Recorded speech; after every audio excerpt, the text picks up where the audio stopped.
سجدے میں جاتے ہیں مارکیٹ کا خیال ہوتا ہے کہ دکان بھی کھولی جائے گی. اللہ اکبر کیسے مزہ آئے. ایک سیب کھایا تھا تو نماز میں کھڑے ہوئے تو دل نہیں لگ رہا.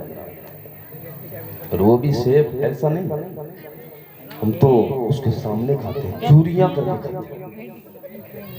ہم نے تو چوریاں کر کر کے دوسروں کو کھائی. میرے غوث پاک کے والد گرامی پیغام دے رہے ہیں کہ کسی مالک کی اجازت کے بغیر ایک دانہ بھی ہمارے لیے جائز نہیں ہے. پھر ہم اگر دوسروں کی میڑیں کاٹ کر اپنے کھیت بنا لیں، دوسرے کی میڑ کاٹ کر اگر اپنے گیہوں بویا، اور وہ گیہوں جو ہماری پوری فصل کے ساتھ جب کٹے گا تو ہر ایک میں مل جائے گا. جب سب میں ملے گا نا تو سب کا کھانا حرام ہو گیا. 1 روپیہ حرام کا اور 1999 روپیہ آپ کے اگر حلال کے ہیں، اس 1 روپیے کو خلق ملت کر دیا تو سارے روپیے. ایک قطرہ شراب کا اور پانی کا پورا ڈرم اگر ڈال دیا تو پورا ڈرم خراب ہو گیا. تمہاری میڑ میں کتنا پیدا ہو جائے گا دوسرے کی کاٹ دوسرے کی میڑیں کاٹنے والوں. توبہ کرو، رب کی بارگاہ میں کیا جواب دو گے؟ رب پوچھے گا تیرے کہ دوسرے کی ناجائز زمین پر قبضہ کر کے جو گیہوں پیدا کیا اور وہ گیہوں تیری اولاد نے کھایا، اس اولاد نے جو کھایا حساب تم سے لگے گا. جو بچے کھائیں گے اسے حساب. اس لیے بچے مجرم نہیں ہیں، مجرم آپ ہیں، چور آپ ہیں. پھر ہم یہ چاہیں کہ میرے بچے بڑے نیک بنے، بڑے پرہیزگار بنے، بڑے متقی بنے. قسم کھا کر کہتا ہوں جن لوگوں میں جس کے علاج نہیں آپ نے دوڑایا ان بچوں کے اندر آپ کے لیے محبتیں نہیں ہوگی، فرما برداری نہیں ہوگی. اگر فرما بردار اپنے بچوں کو بنانا چاہتے ہو اپنا رزق اچھا کر لو. بچے فرما. سبحان اللہ سبحان اللہ.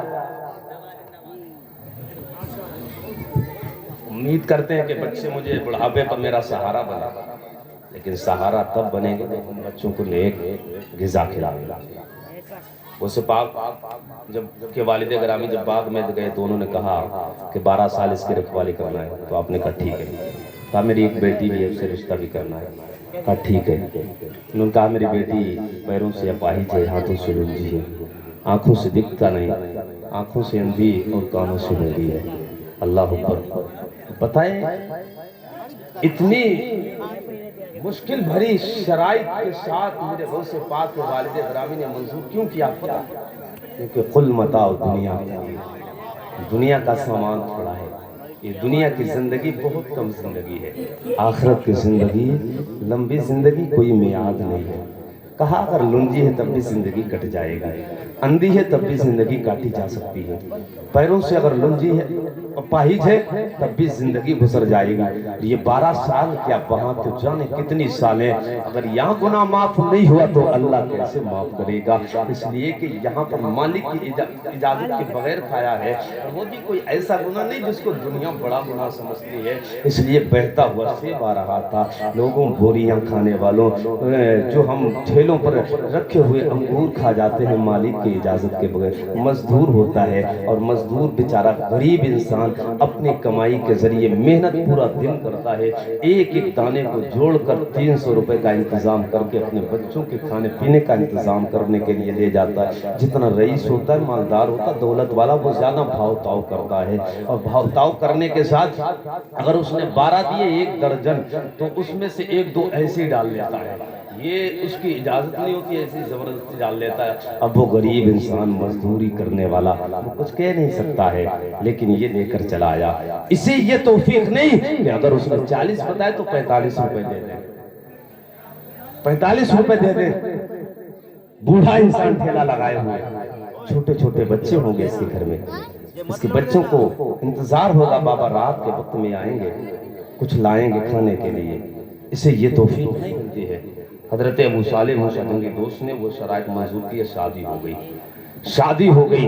کہنے کا مطلب یہ ہے پیارے، باپ اتنا نیک ہے، ایک سیب مالک کی اجازت کے بغیر کھایا، اتنا لمبا سفر کر کے، پھر شرائط 12 سال باغ کی رکھوالی کی، درختوں میں پانی لگائے۔ ماں کتنی نیک ہے، پیروں سے اپاہج اس لیے کبھی گھر سے بلا ضرورت قدم باہر نہیں نکالا ہے، ہاتھوں سے لنگی اس لیے خلاف شرع کبھی کام نہیں کیا ہے، آنکھوں سے اندھی اس لیے ہے، غیر شریف بات کبھی آنکھوں سے دیکھی نہیں ہے، اور کانوں سے بہری اس لیے کبھی گانے نہیں سنے ہیں، کبھی غیر شریف بات کو اپنے کانوں سے نہیں سنا، اس لیے اندھی ہے، اس لیے اپاہج ہے، اس لیے بہری ہے، اس لیے زبان سے گونگی ہے۔ اللہ اکبر، جب ماں اتنی نیک ہو، باپ اتنے نیک ہو، جب ایسے نیک لوگ ملتے ہیں، اور ایسے دو سمندر جس کی ماں نیک ہو باپ نیک ہو، ایسے نیک سمندر کا جب سنگم ہوتا ہے، اور اس سمندر سے جو ہیرا نکلتا ہے، اسی کو دنیا غوث اعظم کہتی ہے، اسی کو تو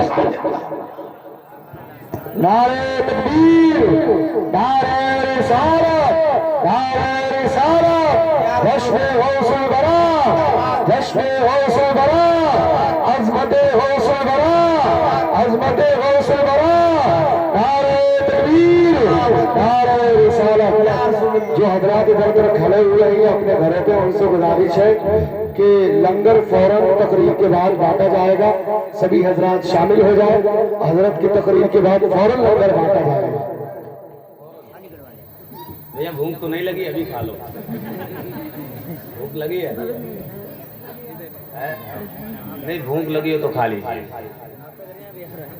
ہم بہت تھکے ہوئے ہیں، بہت لمبا سفر کر کے آئے ہیں۔ یہ ناظم قادری صاحب جانتے ہیں، اور ایک خطاب آپ نے ناظم قادری صاحب سے بہت اچھا خطاب سماعت کیا ہے۔ اللہ تعالیٰ نے خوب ترقی دے، گاؤں کا نام روشن کرے، اپنے والدین کا نام روشن کرے، اور بڑے دور و دراز کے جلسے اٹینڈ کر رہے ہیں۔ دعائیں کیا کریں اپنے گاؤں کے لوگوں کے لیے، اپنے گاؤں کے حفاظ و قربا کے لیے، اس لیے یہ اگر چمکیں گے تو تمہارا گاؤں چمکے گا، ہے کہ نہیں؟ تمہارے گاؤں کا نام روشن ہوگا۔ بھوک تو نہیں لگی؟ صحیح بتاؤ، ورنہ وہی صحیح منگوایا جائے۔ ماشاءاللہ بریانی کھائے کے بیٹھے، اے لنگر غوث پاک، اللہ کرم فرمائے، ہم سب کو خوش رکھے، آباد رکھے۔ جب ماں باپ نیک ہوتے ہیں تو اکثر بچے نیک ہوتے ہیں۔ جب باپ علی مرتضیٰ جیسا ہو، ماں سیدہ طیبہ طاہرہ عابدہ فاطمہ زہرا جیسی ہو، تب جا کر کوئی کربلا کا حسین ہوتا ہے۔ جب باپ غیاث الدین جیسا ہو، ماں فاطمہ ماہ نور ہو، تب کوئی بیٹا غریب نواز بنتا ہے۔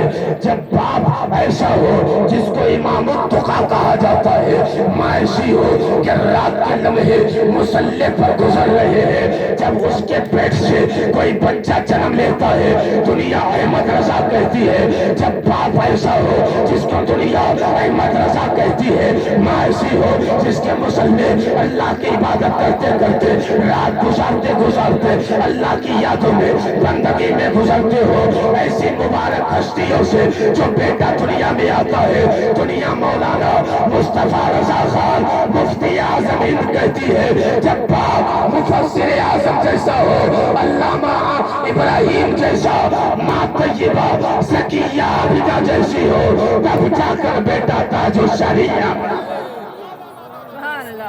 نعرہ تکبیر، نعرہ رسالت، نعرہ رسالت، بستی بستی کریا کریا، بستی بستی کریا کریا، نعرہ تکبیر، نعرہ رسالت۔ ہر ایک کی خواہش ہے نا کہ ہماری اولاد اچھی بنے، نیک بنے۔ ایک صاحب آئے کہ میری اولاد ٹھیک ہو جائے، بات نہیں مانتی، کہا بات نہیں مانتی ہے؟ میں نے کہا تم نے اپنے ماں باپ کی کتنی بات مانی؟ اگر تم نے اپنے ماں باپ کی بات مانی ہوتی تو آج تمہاری اولاد بھی تمہاری بات مانی۔ جیسا کرو گے ویسا بھرو گے۔ ماں باپ کو اگر تم نے ستایا تو ہماری اولاد جو آئے گی اس سے خیر کی امید نہ رکھنا۔ اگر تم نے ماں باپ کو ہاتھ چلایا تو لٹ پھیرے گی تمہاری اولاد۔ دوڑا دوڑا کے ٹوٹے گی۔ اس کی وجہ یہ ہے کہ اللہ نے کچھ سزائیں دنیا میں رکھی، آخرت میں تو ہیں لیکن اس کے ساتھ دنیا میں اس کی سزا۔ نمبر 1 ماں باپ کو ستانے والا، نمبر 2 اپنے اساتذہ کی بے ادبی کرنے والا، علماء کا گستاخ اور ماں باپ کا گستاخ، ان کو اللہ دنیا میں سزا دیتا ہے مرنے سے پہلے، اور وہاں جو سزا ہے وہ دنیا میں ان کی سزا رکھی گئی۔ غوث پاک گیلان کی سرزمین پر پیدا ہوا، قصبہ ہے گیلان، 470 ہجری ہے، اور اس قصبے میں آپ پیدا ہوئے۔ پھر اس کے بعد کچھ بڑے ہوئے تو ایک دن کھیت کی طرف گئے، پہلے ہل چلائے جاتے تھے، بیل کو لگا کر ہل چلاتے تھے کھیتوں میں۔ غوث پاک فرماتے ہیں کہ جب میں وہاں گیا تو دیکھا لوگ ہل چلا رہے ہیں، میں نے بھی ہل پکڑا اور چلانے لگا۔